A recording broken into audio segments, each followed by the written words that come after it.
Programang ito ay rated SPG, striktong patnubay at gabay ng magulang ang kailangan. Abot langit nga ang pag-aalala ni Olga noong mapanood niya sa balita ang nangyaring riot sa koreksyonal.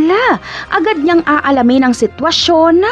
Dito ay malalaman ni Olga na nag-aagaw buhay si Celso at ligtas si Bubbles. Mapagtatanto ni Olga na kailangan niya nang ilabas si Bubbles sa kulungan. Kaya kakausapin na ni Olga ang pinakamagaling na abogadong kilala niya para maipawalang sala si Bubbles. Ikakagulat na lang ni Bubbles dahil bigla siyang mabibigyan ng parol at mapapawalang sala. Habang si Tanggol naman ay magkakaroon ng utang na loob kay Marcelo. Si Marcelo kasi ang tutulong kay Tanggol sa pagtakas at kapag makatakas na sila ay si Marcelo ang kukup-kup kay Tanggol para hindi ito mahanap ng mga pulis. Agad na mga hanapin ni Tanggol sila Supremo. Umaasa kasi siyang nahanap na nila Supremo at Ben ang asawa ni Mokang.